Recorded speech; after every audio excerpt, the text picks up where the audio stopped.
Rocket engines are incredibly complex machines, pushing the boundaries of material science and human ingenuity. And there's a wide range of ways you can actually power a rocket engine.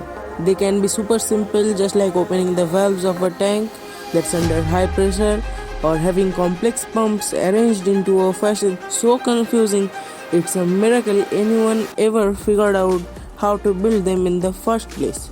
In this video, we are only gonna talk about a few of those cycle types, like two of them, the easiest of them, the cold gas thrusters and the monoprops, and the rest of them like the open cycle, gas generator cycle and the expanded tap-off cycle will be discussed in upcoming videos. So subscribe if you want to get notification of all the videos. The simplest form of a rocket engine is just simply store propellant in a tank at very high pressure, open a valve and get the pressure flow into the engine. Done! This is the basic of the cold gas rocket engine.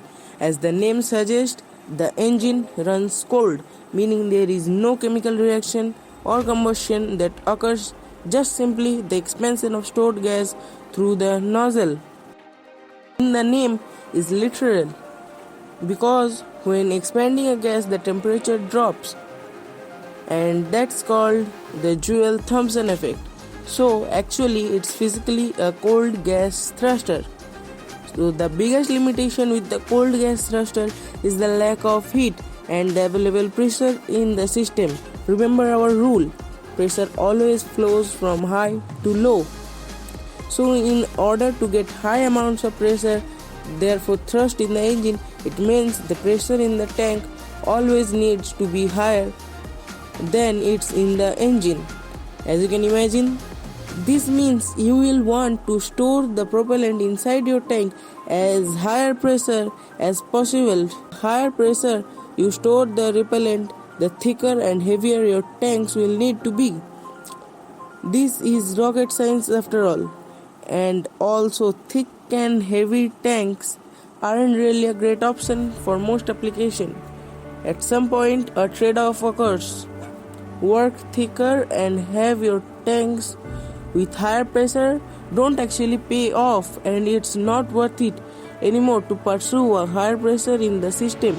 So great lengths go into making tanks hold as high pressure as possible while being lightweight as they can. A common method for making lightweight high pressure tank is using the COPV or composite overwrap pressure vessel. These COPVs are metal tanks wrapped really tightly with composites such as carbon fiber or Kevlar in order to basically keep them from bursting under extremely high pressure. They typically operate at about pressures of around 300 or 400 bars, but some can get up to around 800 bars even, and as the name implies, the cold gas thrusters are often gaseous propellants which are less dense than the liquid propellant filled tanks. However, nitrous or butane can be used, which are stored in liquid form under pressures. And of course, less dense propellant means that requires even bigger and heavier tanks, and to hold the same relative mass of the propellant, which has a bad runaway effect and ultimately takes away from your payload capacity in a hurry. Cold gas thrusters typically use helium or nitrogen for their high compressibility and relatively low molecular weight, which means that they can be thrown out at greater velocities. Hydrogen or other propellants could also be used, but I haven't really seen any good example of those because the temperature are low in the system, the specific impulse, the efficiency of a cold gas thruster is low. It's usually around 58 to 59 seconds of specific impulse, which is 3 or 4 times lower than even the most basic pump engine, because they are going directly from high pressure inside the fuel tank. It expands into the nozzle, and you can actually run into a limit on how much you can expand the nozzle before you start turning your gas into the liquid while still in the nozzle, and that's not really good. So yeah, Actually, another huge limitation of cold gas thruster is just in the lack of heat in the system, which prevents them from really being that efficient. However, they are very simple and extremely reliable and really only have one moving part, a simple valve.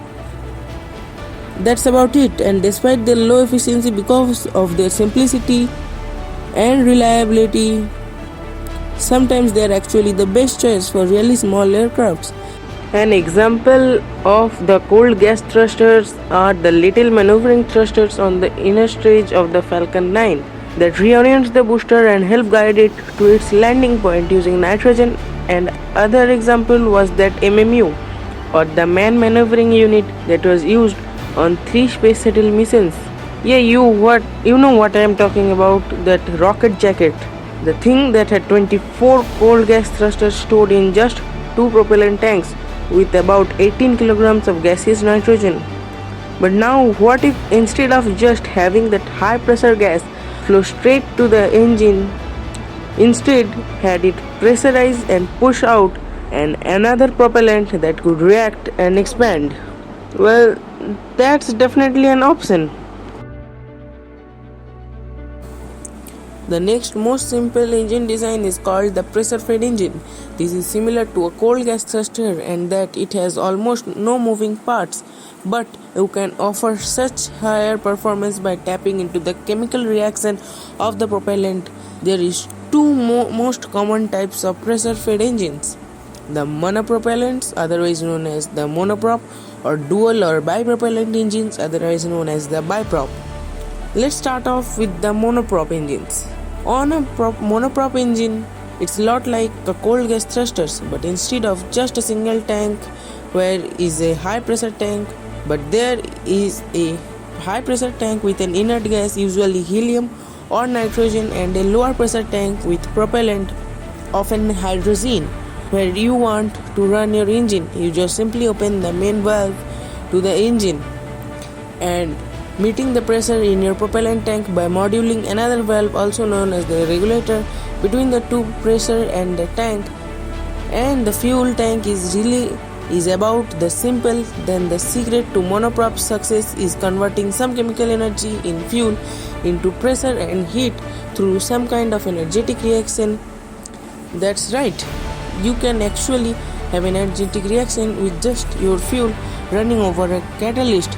So if you use a fuel that's highly reactive and strong reducing agent such as hydrogen peroxide or hydrazine, you can run it against a catalyst like potassium or iridium infused alumina. You can harness that chemical reaction to create pressure and heat. But wait, if we are creating pressure and heat, how does it not just go backwards up the system? Don't forget that there is a high pressure pushing on one side of the catalyst bed and basically an open hole through the nozzle on other side, so that high pressure will want to flow out of the nozzle rather than flowing upward. Now lot of thought goes into just how big to make the throat of the nozzle, as the size of the throat basically lets you know how much pressure will build up inside the combustion chamber. Another good thing is now we can use a liquid denser propellant in our fuel tank and keep that fuel tank at relatively low pressure. It's just to be higher pressure than the engine, so as the liquid fuel is drained out, we backfill the voids and keep the fuel tank pressurized with the pressure in the tank, so we gain efficiency in few ways. You first regain the density, the ability to use liquid propellant, which means smaller tanks for the same mass of fuel. We do not need all of our fuel to be stored in crazy high pressure, which means they can also be stored in lighter tanks, and we can unleash the chemical energy inside the fuel to create heat. This leads to the monoprop engines being typically about 2 to 3 times higher specific impulse or more efficient than a simple cold gas thruster, which generally makes them a great choice for reaction control thrusters or other engines where simplicity and reliability matters most. Some good examples of monoprop engines are the reaction control thrusters on many satellites. And that's it for the video, guys. If you like what I'm doing here, you can support by joining my Patreon or subscribing to the channel. Thank you for watching, and I will meet you in the next video.